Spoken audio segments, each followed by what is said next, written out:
Bonsoir à tous, bienvenue, je suis ravi de vous présenter... Ah, attention le son. Je suis ravi de vous présenter ce dernier atelier de la journée du Digital Change. Non, ça ne va pas le faire, on va y arriver. Vous m'entendez? Voilà. Donc, je disais que j'étais ravi de vous présenter cet atelier, ce dernier atelier du Digital Change.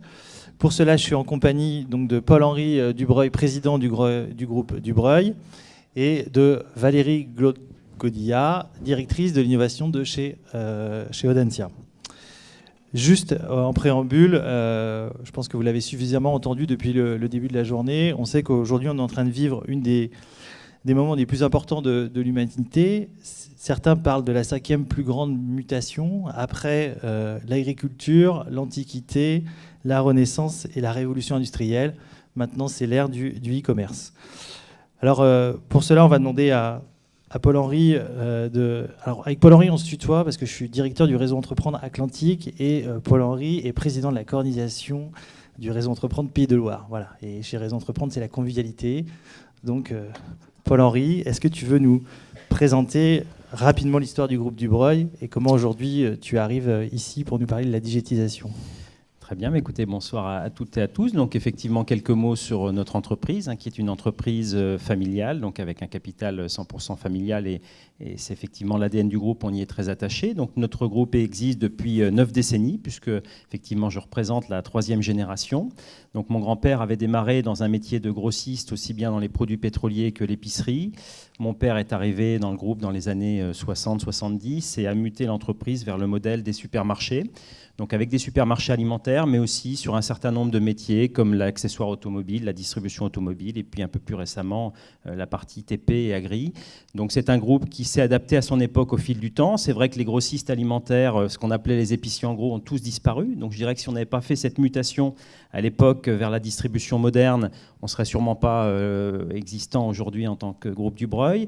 Et puis effectivement, moi j'ai 3e génération, mon challenge, après avoir développé des business models inspirés des supermarchés, parce que finalement ce qui a été mis en place dans les supermarchés, à savoir une organisation logistique, une organisation promotionnelle, enfin un certain nombre de choses, ça a été dupliqué dans un certain nombre de secteurs du groupe. Et puis donc effectivement le digital nous intéresse depuis quelques années. On va en parler un peu plus en détail, mais c'est vrai que c'est quelque chose qui m'attire, puisque pour nous qui sommes sur des magasins physiques, l'intérêt premier du digital, c'est de sortir de nos frontières naturelles, puisque autant un magasin physique par définition va être un peu circonscrit, que là, le digital nous ouvre les portes d'un monde beaucoup plus important. Donc la question qui vient, c'est alors pourquoi le digital dans le groupe Dubreuil? Alors pourquoi le digital? Bon, je viens de le dire, c'est effectivement pour nous des pistes de développement. Alors on n'est pas, à part une exception dont on parlera dans le groupe, on n'est pas du pur player de digital. Je dirais que moi j'ai trouvé cette expression, comme vous, dans la presse récemment, mais le phygital nous va bien. Donc c'est à la fois la conjugaison des magasins physiques et du digital, où là on a une bonne complémentarité. Le digital pur, on voit bien que les rentabilités sont difficiles à trouver, alors que quand on arrive à effectivement, grâce au digital, drainer et je dirais explorer de nouveaux territoires, ça vient compléter le chiffre d'affaires des sites existants, et donc c'est clairement du plus dans le compte d'exploitation. Alors que le digital pur, je reparlerai de notre petite start-up AgriZone tout à l'heure, là clairement on est sur des comptes d'exploitation beaucoup plus difficiles. Donc voilà un petit peu ce qu'on est venu faire dans le digital. Après, je dirais que c'est aussi une rencontre. Le groupe s'est développé avec une rencontre. Et tu parlais de Réseau Entreprendre tout à l'heure. J'ai eu comme directeur de Réseau Entreprendre Vendée, quand j'étais président, Olivier Billon, qui était quelqu'un de très branché nouvelles technologies, justement sur le digital. Je ne sais pas s'il est là ce soir, mais en tout cas, je dirais que je l'ai un peu débauché de Réseau Entreprendre pour qu'il vienne rejoindre le groupe et prendre en charge justement cette partie marketing digital, puisqu'on en reparlera aussi probablement, mais c'est des codes particuliers. C'est un métier très spécifique qu'on a du mal à comprendre, puisque c'est à la fois un mélange, je dirais, d'informatique, mais aussi de technologie assez pointue. Donc, je dirais que pour des managers généralistes comme nous, c'est pas si évident que ça de bien comprendre les règles du digital. Donc, effectivement, on a créé une équipe dédiée. Alors, c'est une petite équipe qui est directement à côté de mon bureau. Donc, pour vous dire que c'est clairement quelque chose d'important pour nous. Donc, c'est une direction du marketing et maintenant 5 personnes qui travaillent sur les référencements de nos sites, qui surveillent en permanence les trafics de nos sites et on réfléchit ensemble aux évolutions qu'on peut mener. Merci pour ces enchaînements, Paul-Henri. Donc en fait, on a vu cet après-midi plein de grands groupes avec différents choix, soit d'externaliser, soit d'incuber. vous avez fait le choix de créer une équipe en interne, c'est ça? Pourquoi? Alors, on fait appel à des prestataires. Jean-Loup Racine, qui était là tout à l'heure, en fait partie. Un certain nombre de prestataires pour nos sites Internet. Mais c'est vrai aussi qu'on vient de recruter des compétences internes, puisque clairement, je dirais un peu comme nos call centers qu'on a internalisés, pour moi, il y a des choses qu'on ne peut pas sous-traiter, puisque ça touche vraiment au cœur de notre business. Donc, on est maintenant capable de faire évoluer nos sites et de les faire par nous-mêmes. Donc ça, c'est un nouveau virage que l'on prend. Donc là, dans les bureaux, il y a un vrai mélange des cultures entre les geeks et les spécialistes de la distribution. Comment ça se gère, ça? Même en termes de look, hein, ça change un petit peu. On n'est pas une start-up, mais on a des gens un peu plus décontractés, mais ça nous va bien aussi. Hein. Je dirais qu'il y a un peu de temps maintenant qu'on a fait tomber la cravate au groupe, sauf pour les très grandes occasions, avec nos banquiers une fois par an peut-être, mais autrement, on est plutôt décontractés. Et donc, c'est bien, c'est des jeunes qui intègrent, avec des horaires de travail un peu différents. Donc, on s'adapte un petit peu aussi à ces nouvelles générations, à ces nouvelles méthodes de travail. Donc, l'année prochaine, on va te voir avec la barbe, c'est ça? Non, mais je vois que tu m'as précédé. Alors, avant de passer, voilà. Donc, effectivement, comment on a développé le digital? Alors, on était quand même un petit peu, pas précurseur, mais on a lancé notre premier site manouvellevoiture.com en 2007. Donc, à l'époque, notre idée, déjà, c'était de vendre des véhicules d'occasion grâce à Internet. Donc, on a développé ce site qui, évidemment, avait vieilli un peu, nous a permis d'atteindre à peu près 15% de nos ventes sur Internet. Alors, évidemment, le site en direct, mais tous les sites d'annonces qui peuvent exister dans ce domaine-là. Donc, on a été assez précurseurs. Alors, ça nous a obligés à revoir notre logistique, puisque tous nos véhicules d'occasion, on les fait passer aux essarts pour avoir une préparation type et une prise de photo, qui est d'ailleurs maintenant une prise de photo 360, alors qu'à l'époque, c'était une prise de photo avec simplement 6 photos par véhicule. Donc, on a fait évoluer, je dirais, notre modèle là-dessus. Et puis, comme je vous le disais, c'est en appui de nos magasins physiques, nos concessions. Ça permet la mutualisation des stocks entre toutes nos concessions et surtout d'élargir notre périmètre. Et puis, plus récemment, ce site, on l'a fait évoluer, puisque on parlait d'Olivier tout à l'heure. Il m'a interpellé sur le modèle Caravana aux États-Unis, que certains d'entre vous connaissent peut-être, qui est un pur player de la vente d'occasion en ligne, avec de la photo 360, avec des fiches techniques très poussées. Donc on s'est dit, pourquoi pas nous? Et donc on a installé un plateau tournant aux essarts, avec une prise de photo complète intérieure-extérieure, avec le capot aussi à l'intérieur, capot moteur, et pour vraiment montrer le véhicule sous toutes ses coutures. Et on commence à vendre nos premiers véhicules purement en ligne. Alors c'est pas encore spectaculaire, on en a fait une dizaine en vente ligne pure, mais par contre on est monté maintenant quand même à un peu plus de 20% sur les ventes de véhicules d'occasion en ligne. Et surtout on attend que les annonceurs puissent commercialiser les photos 360, puisque aujourd'hui on a la technologie, mais les sites d'annonces comme Ouest France, l'Argus ou autres, aujourd'hui ne peuvent pas pousser le 360, mais ça va arriver dans très très peu de temps. Donc on sera normalement les premiers à pousser les annonces 360, et là je m'attends quand même normalement une accélération de nos ventes grâce à ça. Donc là vous avez lancé un nouveau site avec une techno d'avance, et vous constatez que les sites de distribution classiques n'ont pas encore cette techno, c'est ça? C'est surtout l'idée qu'on a eue, c'est de rassurer le client, parce qu'autant un véhicule neuf, un client sait que le véhicule neuf, il est parfait quand il est livré. Un véhicule d'occasion, il a besoin, le client, d'être réassuré sur son état, le fait que techniquement, il y ait bien eu toutes les vérifications, qu'esthétiquement, il n'y ait pas de POC sur la carrosserie. Donc la photo 360 et donc la diffusion sur Internet nous permet de rassurer le client, et donc on s'attend, je l'espère, à une accélération des ventes, sachant qu'aux États-Unis, le modèle Caravana dont je vous parlais est sur maintenant plusieurs centaines de millions de dollars de chiffre d'affaires uniquement en vente en ligne à distance. Donc on peut penser que la France va enclencher le mouvement. Donc là, on reviendra tout à l'heure sur la cohérence entre le réseau classique et le réseau de vente en ligne, parce que là, vous êtes dans votre zone de confort quand tu vends des voitures. Mais après, tu as décidé de créer un site de vente, effectivement, de produits, de pièces détachées agricoles. Et on sait bien que les agriculteurs, ils ne sont pas tous connectés. D'ailleurs, ils n'ont pas tous Mythic et Tinder quand on voit l'amour est dans le pré. Ouais. Et alors, pourquoi les agriculteurs? Alors, pourquoi les agriculteurs? Déjà, je dirais qu'en 2008, dans le sillage d'Oscaro, on a lancé un site internet qui s'appelait, à l'époque, je répare mon auto.com, que j'ai été obligé de fermer 3 semaines après l'ouverture, parce que j'avais simplement oublié que nos clients B2B garagistes, effectivement, ne voyaient pas ça à l'époque d'un bon œil. Et avec Oscaro, on s'est tiré la bourre très rapidement. Et donc, on arrivait à vendre les pièces détachées automobiles moins chères aux particuliers livrés qu'à nos professionnels. Donc là, j'ai eu un tir de barrage. Et comme effectivement Opal d'un côté pour la pièce Peugeot et Autopièces Atlantique pour la pièce AD était quand même pour le groupe on dirait des cash machines. J'ai effectivement fermé à regret ce site, parce que quand on voit qu'Oscaro fait 250 millions de chiffre d'affaires aujourd'hui, on se dit que si on avait suivi le mouvement, on serait peut-être aujourd'hui à des niveaux intéressants. Bon, après, la rentabilité de ce genre de modèle est plus difficile à trouver que nos modèles classiques B2B. Mais déjà, ça m'avait donné l'envie de vendre de la pièce détachée sur Internet. Et puis du coup, quand on est venu dans le matériel agricole en 2012, dès le début, je me suis dit, tiens, il n'y a pas grand-chose qui existe. Alors, il y a des acteurs, mais ce n'était pas forcément encore formidable. Donc, du coup, on a créé là un modèle pure player ex nihilo qui s'appelle Est-ce que tu AgriZone. peux nous dire quand même, parce que là, on a beaucoup parlé des incubateurs, des territoires digitalisés, mais toi, tu as préféré quand même le créer dans un territoire particulier, quoi. Le site d'AgriZone, c'est où ? Alors le site d'AgriZone, c'est à Sauzet-Vaucé, je ne sais pas si vous connaissez. C'est effectivement le siège de notre pôle agricole, mais nos clients sont voilà, dans la campagne C'est dans les française. Deux-Sèvres, hein. Donc c'est dans les Deux-Sèvres et c'est une petite ville de 1200 habitants. Mais je dirais qu'AgriZone, c'est que 4 salariés, puisqu'aujourd'hui AgriZone fonctionne sans stock. Donc là, on est vraiment sur un modèle où on connecte les fournisseurs avec le client final et on est au milieu. Alors on pourrait appeler ça une place de marché, mais pour nous, c'est encore un modèle un petit peu différent. Et puis on se sert aussi d'AgriZone, on rebondit un peu sur cette expérience pour s'en servir de notre plateforme d'achat pour tout le pôle agricole. Donc je dirais, on garde nos réflexes de commerçant, clairement. Ce n'est pas parce que c'est de l'Internet qu'il faut, je pense, tout révolutionner. Idem pour les comptes d'exploitation. Hein. Effectivement, les premiers comptes d'exploitation d'AgriZone nous font peur parce que quand vous perdez plus d'argent que de chiffre d'affaires, c'est effectivement interpellant pour des entrepreneurs comme nous. Maintenant, bon, on persévère, on est en train de devenir leader de ce marché de la pièce agri. Bon, ce n'est pas encore rentable, mais ça nous permet aussi de fédérer nos concessions agricoles autour de ce modèle AgriZone. Donc, je dirais une expérience intéressante. Ce que je vois à chaque fois, effectivement, dans le digital, c'est que ça met les équipes en mouvement, parce que sinon, on est dans des business models, comme je vous disais, qui datent des années 70-80.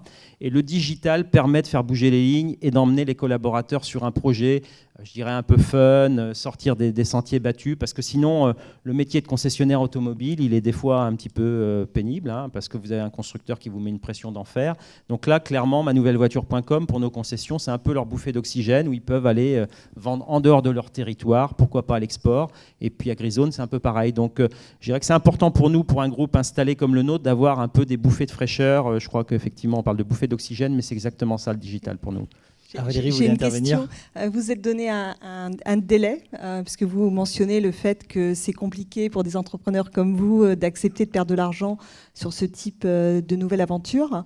Vous vous êtes donné un délai de temps. On dit souvent que c'est 5 à 7 ans minimum sur ce type de nouvelles activités avant d'atteindre un seuil de rentabilité. Oh, je pense qu'on y sera plutôt dès l'année prochaine. Cette année, on va quand même encore perdre un peu d'argent, mais moins que le chiffre d'affaires. Donc c'est déjà une évolution. Et puis surtout, j'ai eu cet été la chance de visiter Google et en discutant avec un des salariés de Google, et je lui parlais de notre expérience AgriZone qui n'était pas positive. Il me dit, est-ce que vous facturez le port ? Je lui dis oui, mais il me dit déjà vous supprimez ça quand vous rentrez chez vous. Est-ce que les retours sont facilités ? Je lui dis bon, pas tellement. On a notre logique un peu d'épicier, donc les retours pour nous c'est quelque chose qui coûte. Il me dit là aussi, effectivement, faciliter les retours parce que le client a besoin d'être réassuré. Et donc, dès qu'on a supprimé ça à la rentrée, le chiffre d'affaires d'AgriZone s'est envolé et nous a permis quasiment maintenant d'être leader de ce marché-là. Donc, bon, je dirais qu'il faut vraiment changer les règles habituelles où on se dit dans nos métiers, on regarde un compte d'exploitation client par client ou par gamme de produits. Là, il faut élargir un petit peu les œillères. À un moment donné, il faudra que ce soit rentable. Sinon, je pense que c'est pas le but de toute entreprise d'être subventionnée. Mais il faut effectivement prendre des idées à l'extérieur parce que bon, j'avais cette perception qu'il fallait supprimer les frais de port parce qu'on le voit dans tous les sites qui fonctionnent. Dans la pièce agri qui est des fois très encombrante, ça coûte. Et c'est vrai que sur certaines affaires, on perd de l'argent. Mais au global, on draine une clientèle. On a aujourd'hui déjà 15 000 clients en portefeuille sur lesquels on a les adresses e-mail, les SMS. Donc on communique avec eux. On sait dans quel secteur d'activité ils sont. Donc on peut envoyer des pushs. Enfin, c'est aussi un investissement pour créer un fonds de commerce, clairement. Et là, tu as supprimé les frais de port ou tu les as laissés ? On les a supprimés. C'était au début un test en septembre qu'on a effectivement pérennisé puisque ça nous a permis de doubler le chiffre d'affaires. Et j'en profite pour passer de l'agriculture à l'aérien. Tu es aussi transporteur aérien. Digital Change, c'est le changement des habitudes grâce au digital. Et je crois que tu as lancé la première compagnie moyen courrier low cost. C'est long courrier, puisque effectivement notre première liaison c'est Punta Cana et on attaque la Réunion à partir de juin prochain. Donc on a notre compagnie historique Air Caraïbes, qui est déjà une compagnie qui est digitale, puisqu'aujourd'hui, 40% des ventes se font via le digital, le reste avec des opérateurs plutôt, on va dire, physiques, agences de voyage, mais on sait que ce créneau-là est quand même en train de baisser un peu, et donc on s'est dit, avec cette nouvelle compagnie qu'on veut low cost, il faut qu'elle soit low cost jusqu'au bout, évidemment avec ses frais de personnel, mais aussi avec ses frais de commercialisation. Donc l'idée de French Blue, c'est effectivement de vendre la quasi-totalité en ligne, ce qui n'empêche pas le code-share avec Air Caraïbes, qui là commercialise dans un réseau plus classique, mais notre produit est essentiellement un produit digital, et on voit que ça commence à bien fonctionner, effectivement, hein. Clairement, dans le voyage, on voit que là, 80% du business a déjà basculé sur le digital. Donc, je dirais qu'une fois encore, c'est des réflexes de commerçants. On voyait cette tendance à la fois du low cost et du digital. On a pris les deux concepts pour faire une nouvelle compagnie aérienne. Alors, on voit qu'Air France a annoncé ce matin la création d'une low cost long courrier. Donc, on va observer ça avec intérêt. Mais bon, ils vont utiliser leur pilote d'Air France. Donc, ce ne sera pas forcément du low cost. Mais bon, on n'aura plus à manger sur les vols. Je continue. Donc, ça, c'est ce qui est fou sur le low cost aérien, on peut en parler. Enfin, tout le monde connaît Volotea à Nantes, puisqu'ils ont développé un réseau incroyable. Quand on voit les liaisons qu'ils ont développées au départ de Nantes, jamais on aurait imaginé de remplir du Prague, du Figari, etc. Donc, le prix crée aussi la demande. Donc, c'est effectivement dans ce métier-là, si on a le bon prix, on est capable de développer des liaisons complètement improbables. Et donc, notre pari sur le long courrier, c'est un peu ça. Alors, la Réunion, c'est un marché établi, mais on imagine d'aller après sur d'autres territoires. Donc là, on a vu le transport aérien. On revient à l'automobile, parce que je pense que le vendeur de voitures, quand tu lui as expliqué que maintenant il allait être concurrencé avec un nouveau site, il ne devait pas être très content? Alors effectivement, l'opératrice qui reçoit les appels a carte blanche pour faire la vente complète si possible. Donc si le client est entre guillemets mûr, on va boucler la vente en ligne avec des arts de réservation, une livraison même chez lui directement à domicile. Comme je vous le disais, c'est encore anecdotique, les gens sont encore un petit peu réticents. Donc souvent, ça se termine en basculant la vente sur le vendeur physique d'une concession, peu importe laquelle, je dirais celui qui répond, éventuellement celui qui a la voiture physiquement chez lui, mais comme les voitures sont préparées sur un standard, il n'a même pas besoin de la voir, puisque je dirais que grâce à la centralisation qu'on a pu faire, on a une confiance totale sur la préparation. Mais comment tu as préparé justement ce réseau de concessions que vous avez en interne dans le groupe au fait d'avoir cette offre Internet ? Au contraire, je dirais que là encore, ça les challenge. Je parlais de bouffée d'oxygène tout à l'heure. Bon, ça remue un peu nos vendeurs qui sont un peu comme nos pilotes de ligne, bien installés dans leur fauteuil et effectivement qui attendent le client. Donc là, on leur dit, si tu réponds pas à l'appel, on va transférer sur quelqu'un d'autre. Même si la voiture est au Mans, si le vendeur de La Rochelle est plus proactif, c'est lui qui fera la vente. Donc ça permet là aussi de rebouger un peu les lignes. C'est quand même notre leitmotiv. On est dans un métier, une fois encore, très routinier. Donc c'est important de remettre l'entreprise en mouvement. Donc ça crée aussi de la motivation en interne. Oui, alors j'espère en tout cas, c'est le but. Tout à l'heure, tu disais accepter de perdre de l'argent. C'est nouveau pour le groupe Dubreuil. Jusqu'où tu as envie d'aller? Quels sont les prochains projets? Alors, quelles sont les barrières? 1 an, 2 ans, 3 ans? Comment tu vois les c'est choses? Ce que je disais sur AgriZone. Autant AgriZone a perdu de l'argent, autant le développement qu'on a fait sur manouvellevoiture.com. Alors c'est vrai qu'il y a un investissement dans un nouveau site internet, mais avec les quelques ventes qu'on a fait, on est déjà dans une rentabilité puisque c'est de l'additionnel par rapport au physique qui existe. Bon, comme je le disais, à un moment donné, il faut effectivement considérer cette perte d'exploitation comme un investissement, comme une création de fonds de commerce. Et puis, à un moment donné, on arrivera probablement à le monétiser. Et puis, en remontant peut-être un petit peu nos prix ou en achetant mieux, le taux de marge va augmenter. Et puis, on voit que finalement, le chiffre d'affaires est assez récurrent sur Internet, que les clients sont assez fidélisés. On s'adresse à des clients ruraux sur AgriZone. Donc, le fait d'être livré en J+1 par Chronopost chez eux, plutôt que d'aller chercher à la concession qui est des fois à 70 km, ça leur va bien.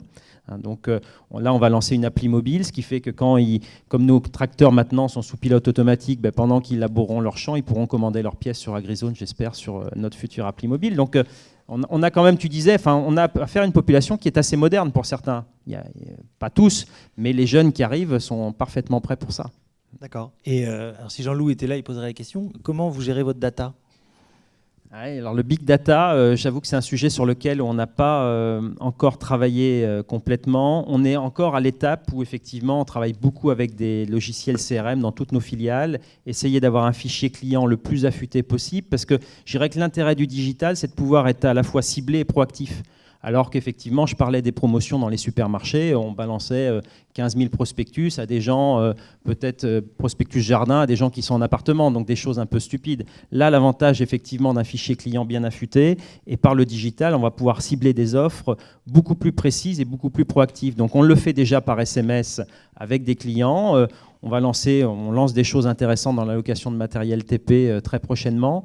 Donc tout passe quand même par la qualité du fichier client. C'est quand même le vrai fonds de commerce de nos boutiques de distribution, c'est le fichier client. Et ça, malheureusement, on l'a un peu sous-traité à nos partenaires. À une époque, c'était presque Peugeot qui gérait notre fichier client pour nous. Maintenant, on a récupéré ça en interne. Donc, si tu veux, plus que le big data qui sera l'étape d'après, c'est déjà de bien avoir des fichiers clients au cordeau, remis à jour en permanence. Ça, c'est important. Après, le big data, on voit des choses arriver. Honnêtement, on n'est pas prêt là-dessus. D'accord. Donc demain, quelqu'un qui va changer sa charrue, tu pourras aussi peut-être lui faire une offre sur une nouvelle Peugeot, non ? Peut-être. Alors, on ne croise pas trop les clientèles entre nos différents métiers, mais pourquoi pas, effectivement. On n'a pas de fichier client groupe, on a des fichiers clients dans chacune de nos filiales, mais on peut imaginer un peu de transverse. J'ai une question connexe sur ce point, puisque vous êtes un groupe diversifié, multi-activités. L'apprentissage que vous faites sur cette transformation, cette évolution de business model en lien avec le digital, est-ce que vous le partagez entre les filiales, ou vous êtes plutôt dans une logique aujourd'hui de vous dire chaque filiale doit apprendre et le groupe va progresser par l'addition de l'apprentissage des filiales, où il y a un partage ? Ou c'est une étape à venir ? Pour l'instant, je dirais que le digital est plutôt, alors que ce n'est pas dans les gènes du groupe, où on dit que le commerce doit rester local dans chacune des filiales. Là, on a plutôt créé quelque chose de central, puisque ça demande des compétences quand même très pointues. Notre holding, en fait, c'est une cinquantaine de salariés, peut-être même un peu plus maintenant, qui est expert dans un certain nombre de domaines, la finance, le juridique, et maintenant dans le marketing digital. Mais dans chacune de nos filiales, investir dans des structures dédiées sur le marketing digital, aujourd'hui, on n'en aurait pas les moyens ni les compétences, parce qu'il faut trouver les gens. Quand on parle effectivement de chômage aujourd'hui, je pense que dans ce domaine-là, les jeunes qui ont de l'expertise n'ont pas de problème pour trouver du boulot. Au contraire, il y a plutôt une surenchère importante. Donc c'est vrai qu'on a préféré garder ça pour l'instant en centrale au niveau du groupe, mais quand même avec le retour, je dirais, terrain de chacune des filiales sur ses besoins. Et puis, je dirais que c'est aussi mon job d'apporter des idées là-dessus, de voir ce qui se fait à la concurrence ou dans d'autres métiers pour essayer de le transposer sur les différentes activités du groupe. Donc, quand on a préparé cette intervention, tu nous as dit que c'était une vraie bouffée d'oxygène pour le groupe. Est-ce que tu peux nous donner une anecdote ultra positive et une très négative, un truc que tu ne referais pas, par exemple ? Là, c'est une colle, ça, tu me l'avais... Non, mais je sais pas, le choix d'un prestataire, Bon, alors l'anecdote difficile, c'est effectivement le site internet qu'on a été obligé de fermer. Ça, c'était notre première expérience dans le digital. Elle a été un peu douloureuse, mais je dirais qu'on a persévéré. Ça nous a fait mal au cœur puisqu'on avait investi et on avait quelque chose qui fonctionnait bien puisqu'on s'appuyait sur là aussi une filiale existante physique qui avait les stocks et on s'appuyait sur ces stocks pour vendre sur internet. Donc l'idée était séduisante. J'avais pas du tout imaginé qu'Oscaro allait plonger pour les particuliers sous les prix des professionnels. Donc bon, ça a été un plantage, mais c'est la vie des entrepreneurs. Donc après, en termes de satisfaction, je dirais que oui, pour revenir à Grizone, la première journée, on a fait plus de 10 000 € dans notre journée. C'était plutôt sympathique et on s'est tous appelés parce que c'était une étape dans le développement. Alors peut-être que dans quelques années, ça nous paraîtra anecdotique, mais bon, voilà, donc il y a quand même des satisfactions. Je le disais, pour les équipes, surtout, ça met les gens en mouvement, ça les oblige à être un peu plus, de regarder leurs applis. Moi, je passe beaucoup de temps à regarder les différentes applications qui existent parce qu'aujourd'hui, effectivement, où on serait sans smartphone, sans tablette, la vie serait complètement différente. Alors donc il faut s'adapter à ça. Dans le métier ancien, distribution plutôt territoriale et locale, est-ce que tu as réfléchi demain à traduire à Grizone en anglais, en allemand, en espagnol, en italien ? Ça nous a effleuré l'esprit. Bon, je crois qu'il faut d'abord être fort sur son marché domestique et prouver son business model. Une fois encore, Oscaro a essayé de le faire et pour l'instant, son succès international est pas au rendez-vous. Bon, mais c'est vrai que ça n'existe pas forcément en Allemagne ou au Benelux, donc why not ? Merci Paul-Henri. Valérie, si vous voulez réagir. Oui, moi, alors ce que j'ai trouvé très intéressant dans l'approche du groupe Dubreuil par rapport à la transformation, par rapport à l'évolution, peut-être on va plutôt parler d'évolution du business model que de transformation. Oui, c'est clair. Je pense qu'effectivement, ça ne nous transforme pas, parce qu'aujourd'hui, bon, tu me posais la question tout à l'heure, je ne sais pas quelle proportion de notre chiffre d'affaires on fait dans le digital. Bon, à part l'aérien, où c'est très significatif, mais dans la partie distribution, c'est quand même que quelques pourcents. Donc c'est une évolution progressive plus qu'une révolution. Quelques pourcents de 1,5 milliard, ça fait quand même quelques millions. Oui, c'est vrai. Mais bon, je dirais qu'aujourd'hui, le groupe pourrait vendre sans le digital. En 2016. Dans 10 ans, ça m'étonnerait que ce soit le cas. Donc, effectivement, là aussi, on sème pour l'avenir. Ce que j'ai trouvé intéressant, alors je vais parler d'évolution, c'est le premier point que vous avez mis en évidence, c'est de chercher des relais de croissance. Donc, pour moi, je l'interprète comme étant, vous avez un objectif. C'est pas on fait bouger son business model parce qu'on parle de digital, parce qu'il y a des modes, parce que un copain entrepreneur, ou j'ai vu un autre cas d'entreprise, ou j'ai lu dans la presse qu'il fallait que, parce que on voit je dirais, les inconvénients de ce type d'approche. Il y a un fil conducteur, c'est vous êtes une entreprise qui est taxée sur la croissance et l'évolution du business model est cadrée par rapport à cet objectif. Il y a un deuxième point qui est intéressant et qu'on retrouve, je dirais, dans les évolutions réussies de business model, que les entreprises fassent bouger un ou plusieurs de leur business model, parce que ce qu'on voit de plus en plus, c'est une multiplicité des business models au sein d'une même entreprise, même de PME, voire aujourd'hui de plus petites entreprises, de TPE, d'entreprises qui sont capables de réfléchir à une segmentation de leur proposition de valeur, de leur modèle économique en fonction de leur segment de clients, avec aussi des approches innovantes, en particulier sur les dimensions de pricing. Il y a aussi un aspect qui est je dirais, un levier qui s'impose et qui est un levier de réussite. Ce qui est indispensable, c'est le leadership. Il n'y a pas d'évolution réussie d'un business model d'entreprise. On sait que c'est une décision lourde, c'est une décision risquée, c'est une décision qui fait peur à beaucoup de dirigeants. Il y a une forme de paralysie même par rapport à ces choix. On sait qu'on réagit plus négativement à la peur, à des signaux négatifs qu'à des signaux positifs. Pour autant, on est, comme Christophe le disait, dans une phase d'évolution majeure et le statu quo ne peut plus être tenable pour les entreprises.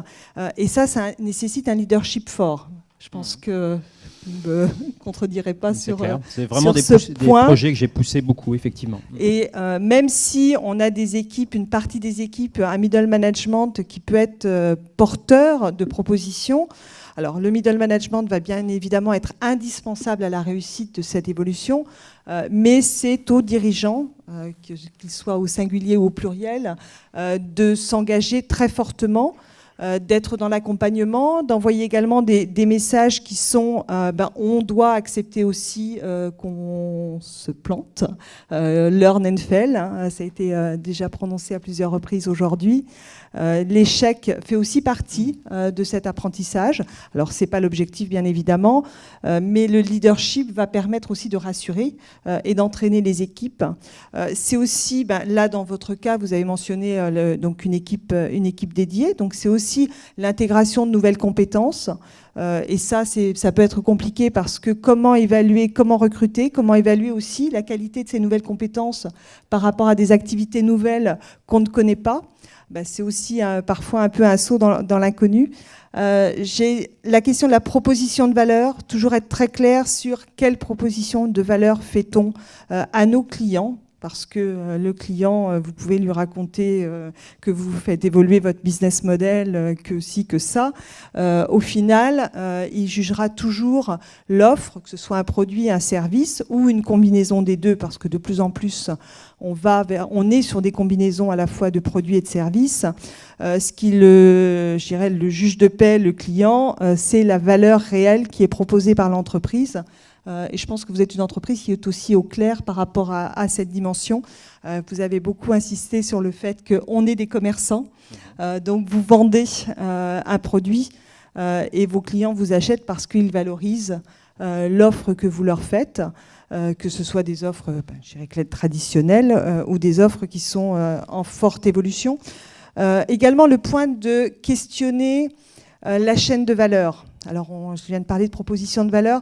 Ce qu'on constate, c'est que les entreprises réussissent aussi dans cette évolution, dans cette transformation de leur modèle économique, leur business model, en réinterrogeant l'intégralité de la chaîne de valeur. Alors, ça ne veut pas dire qu'il faut tout remettre en cause, hein, loin de là. Il y a des fondamentaux qui sont des forces et sur lesquels il faut construire. Mais c'est cette capacité à se dire, vous avez parlé de logistique tout à l'heure, de dire, nous, on fonctionnait de cette manière sur la logistique, mais là, on a accepté de faire différemment. De se dire, OK, le digital va nous faire évoluer, si je reprends cet exemple, mais de se dire, oui, mais au-delà de notre offre, est-ce qu'on a une capacité à réinterroger la chaîne de valeur pour être plus créateur ? Soit on augmente la proposition de valeur qu'on fait aux clients, ça peut aussi être des économies qui sont réalisées par ailleurs et qui vont permettre de maintenir, d'améliorer de la rentabilité. Également l'aspect expérimentation, capacité de se dire...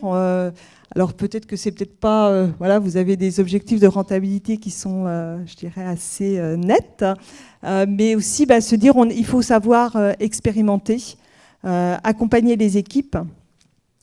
Et là, on a un certain nombre de piliers qui vont permettre des évolutions positives, et j'ai trouvé que c'était particulièrement intéressant dans votre cas. Merci Valérie pour ces éclairages. Je vois le temps qui passe, puis je voudrais laisser un peu de temps aux questions-réponses. J'ai une dernière question quand même, Paul-Henri. Je vois que tu as internalisé les choses, d'accord ? Est-ce que c'est par question de stratégie ou d'opportunité, ou par manque de moyens, de ne pas avoir voulu racheter des startups ? Alors, oui, c'est surtout de maîtriser notre destin. Oui, alors pour certaines, c'est sûrement très cher, et c'est surtout valorisé sur des choses qu'on ne comprend pas. Mais bon, peu importe. Mais une fois encore, nous, on a des ratios qui sont un peu issus de la vieille économie. Hein. Donc, nous, c'est une mutation digitale. Donc, on n'oublie pas nos racines et ce qui a fait notre réussite quand même. Donc, internaliser, parce que c'est le cœur de notre business. Donc, sous-traiter, ça ne me viendrait pas l'idée de sous-traiter mes forces de vente. Ça ne me viendrait pas l'idée, alors que certains le font, mais de sous-traiter un call center. Parce que nous, dans l'automobile, on en a fait une force, et non pas simplement de se dire il faut avoir une relation client. Nous, une opératrice chez nous au call center, elle a un secteur, elle a un client qu'elle va avoir au téléphone 4 fois par an. C'est plus souvent que nos vendeurs automobiles. Donc, on en a fait une force et on ne le sous-traite sûrement pas. Et je vois certains groupes qui sous-traitent. Pour moi, le commerce ne doit pas se sous-traiter. Et clairement, le marketing digital ne doit pas se sous-traiter parce que c'est le cœur de notre stratégie commerciale. Qu'une fois encore, en tant que commerçant, tout le reste, la finance, le juridique, c'est entre guillemets périphérique et accessoire. Mais si on sous-traite son commerce, on est mort, tout simplement. Donc, certains disent la tradition n'empêche pas la modernité. Là, c'est la tradition n'empêche pas l'e-commerce, quoi. Ouais, exactement. Je vais me tourner vers la salle s'il y a des questions. Frédéric, une Vendéenne. Féru de digital et d'automobile. Donc. J'ai une petite question, parce que le dernier mot était l'e-commerce, et j'ai souvenir de, je ne me souviens jamais de son prénom, on va dire Monsieur Grandjean, venteprivée.com, dire il y a déjà quelques années, il y a peut-être même 5 ans lors d'une conférence, l'e-commerce est mort, vive le commerce. Il voulait dire par là que plus il avait digitalisé, on va dire numérisé la chaîne commerciale, plus les gens revenaient en boutique. Et je me demandais si tu faisais le même constat, est-ce que plus tu vends en ligne, plus les gens reviennent dans tes concessions. Et sous l'exemple de Carnava que tu as cité, est-ce que justement tu penses qu'elles peuvent disparaître ou au contraire, tu vas continuer de répondre à ces exigences de constructeurs ? Alors, clairement, effectivement, il y a eu un petit séisme dans notre milieu automobile. C'est le rachat d'Aramis Auto par notre groupe, enfin le groupe pour lequel on est concessionnaire PSA. Donc là, c'est de la vente en ligne de VO, mais aussi de VO 0 km, donc autant dire du VN. Il y a une petite subtilité dans notre métier, mais effectivement, on voit que la vente de véhicules neufs va aller sur Internet. Donc c'est pour nous une menace, clairement. Bon, cela dit, il faut vivre avec son temps et on ne peut pas lutter contre des moulins à vent, donc on s'adaptera comme d'habitude. L'avantage de notre métier, c'est qu'il y aura toujours quand même la prise en main et l'entretien du véhicule. Même si avec le véhicule électrique, là aussi, on peut s'interroger sur le futur de nos ateliers. Mais bon, on est à un horizon plus éloigné. Donc, bon, je dirais qu'on s'adaptera. Moi, je pense que c'est plutôt un complément et c'est du plus. En tout cas, nous, aujourd'hui, c'est du plus. Est-ce que demain, ça viendra substituer nos magasins physiques ? Peut-être en partie. Ça veut dire que nos halls devront être plus petits et coûter moins cher parce qu'il faudra s'adapter à une éventuelle contraction. Mais finalement, on voit bien qu'aujourd'hui, le click and collect, alors moi, je ne suis pas un expert, mais prend de l'importance. On est dans notre enseigne autodistribution en train de lancer quelque chose aussi. Donc on voit vraiment, et nous c'est cette complémentarité magasin physique et digital qui nous intéresse le plus. Une fois encore, à Grizone, on a voulu y aller, bon, on avait cette idée en tête, on s'est dit on y va, mais c'est pas là-dessus que le groupe va se développer, parce que je dirais que malheureusement, le wagon a été pris bien avant nous par d'autres sur le commerce. Tu parlais de vente privée et compagnie, donc là ils sont partis devant. Là où on a des atouts, c'est arriver à conjuguer notre réseau de magasins ou de concessions physiques avec le digital. Et là, je pense qu'on a plutôt, pour le coup, une longueur d'avance par rapport à nos collègues concessionnaires que tu connais bien, qui sont quand même assez traditionnels dans ce métier. Merci. Je crois que Yves, pardon. Bonjour, Yves Le Goébel, Connexing. J'ai une question pour chacun d'entre vous. Vous, Monsieur Dubreuil, est-ce que je roule en Tesla, donc la voiture est formidable, mais le service est déplorable. Est-ce que vous seriez tenté pour approcher Elon Musk et proposer vos services de proximité dont on a quand même toujours besoin, même quand on a un véhicule électrique? Ça, c'est la première question. Et pour Valérie Claude Godilla, quid de la digitalisation d'Audencia? On va peut-être je vais prendre un quart commencer d'heure de par plus. Mais je crois, enfin, Bon. alors Allez-y, je vais prendre la réponse. Je crois qu'on est sur un business particulier qui est celui de l'éducation, de l'enseignement, de la formation, mais on est, je dirais, une entreprise comme les autres. Et pour nous, le digital a été moi je considère que le digital a été une très belle occasion de re-questionner la proposition de valeur de l'école, la proposition de valeur en particulier sur la dimension formation. Et on a fait tout un travail d'amélioration de la qualité pédagogique au cours des 2-3 dernières années, qui a été impulsé grâce au digital. Alors ça ne veut pas dire que tout le digital est présent dans l'ensemble des cours, l'ensemble des formations, loin de là.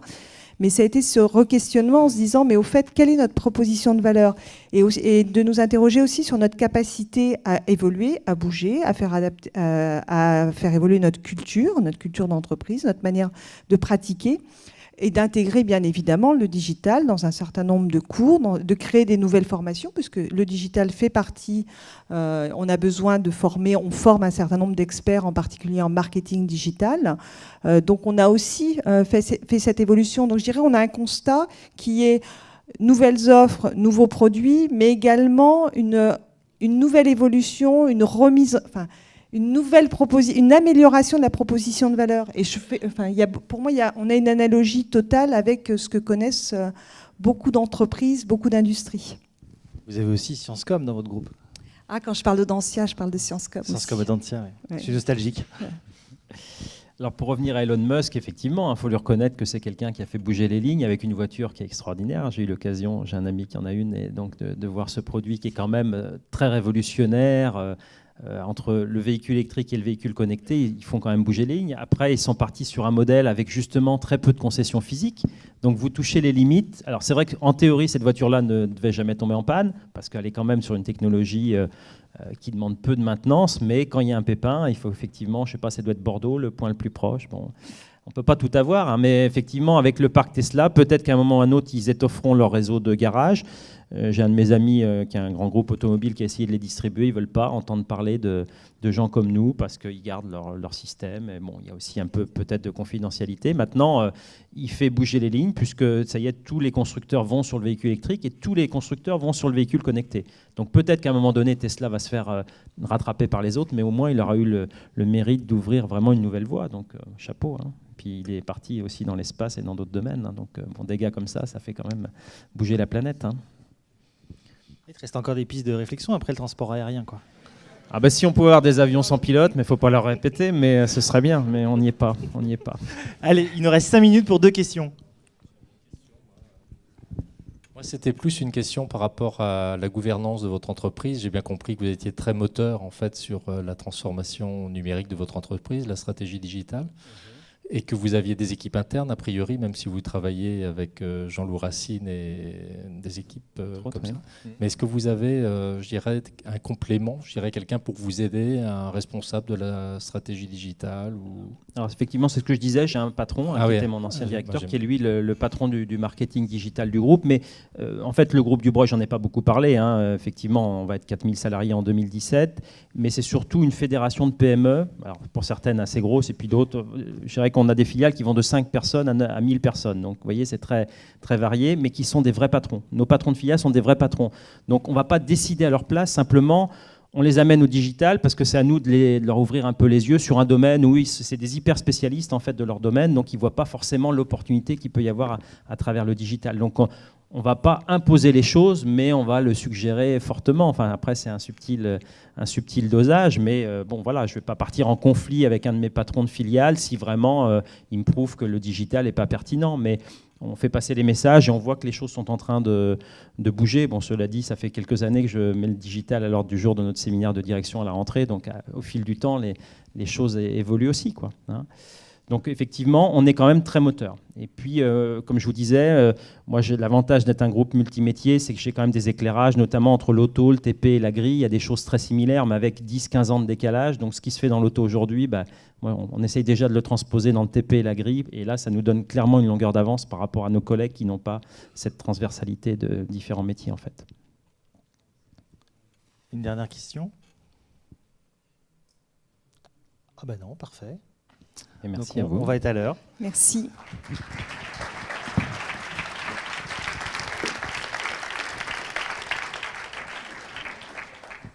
Merci Paul-Henri et Valérie.